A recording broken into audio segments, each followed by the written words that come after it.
2017 Acura MDX SH AWD. Just like that one friend on Facebook who keeps shuffling through myriad profile pictures, luxury car companies are always introducing new front grills.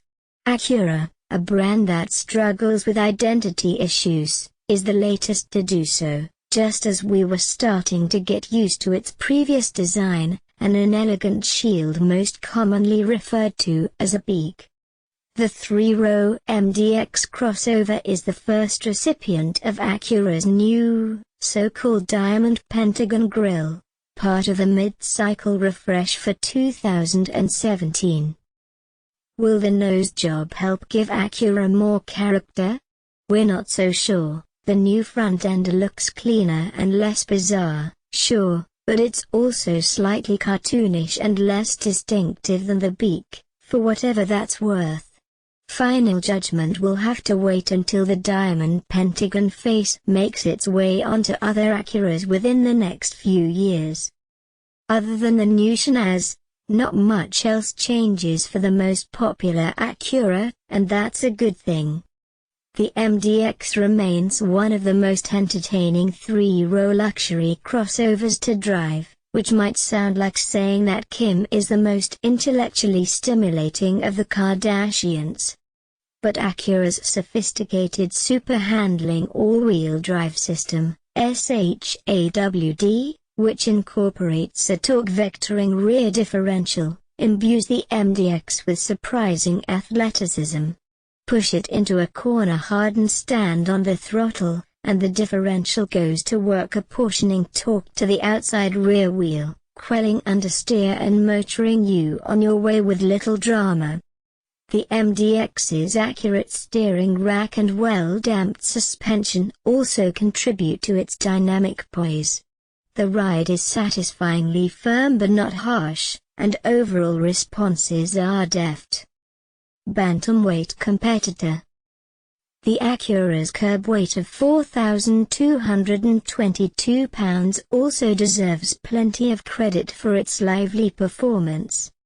It's several hundred pounds lighter than its closest three-row competitor, the Infiniti QX60, which goes some weight toward explaining how the 290 horsepower MDX nips the 295 horsepower Infiniti by more than a second in 0 to 60 mph acceleration.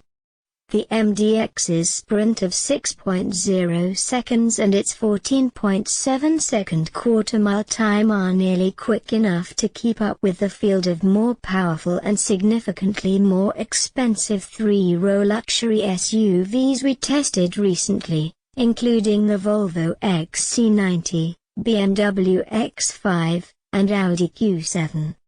The 9-speed automatic added for 2016 also helps acceleration and fuel economy.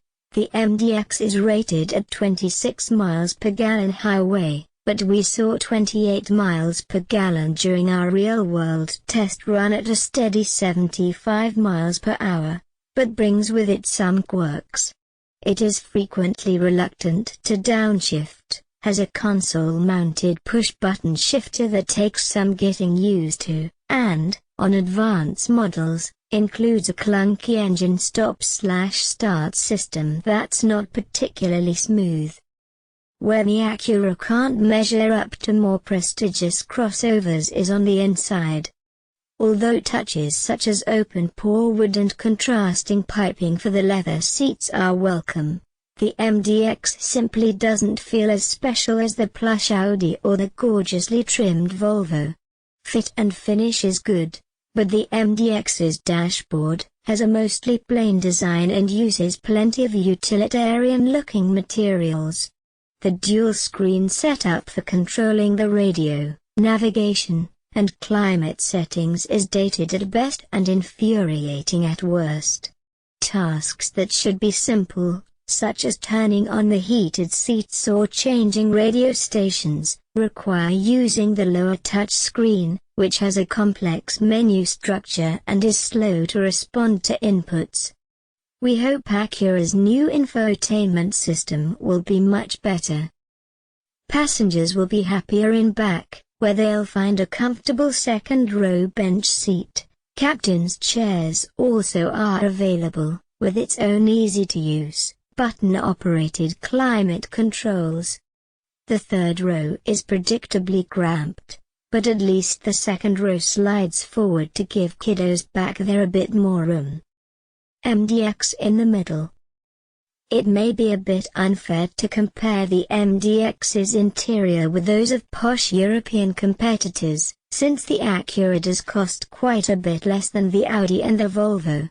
Our fully loaded MDX SH AWD Advance model rang up a bill of $59,340, a significant sum to be sure, but considerably less expensive than versions of the Q7 and the XC90, which can easily push past $70,000. Choose fewer option packages and the MDX can be had for less than $50,000, at which point the Acura starts to look like even more of a bargain among its peers. The MDX, like Acura as a whole, continues to occupy a sort of middle ground, a bit below true luxury but certainly above mainstream brands. It also remains competent, practical, and surprisingly lithe for a 7-passenger crossover, all attributes that make it a smart buy for well-heeled families.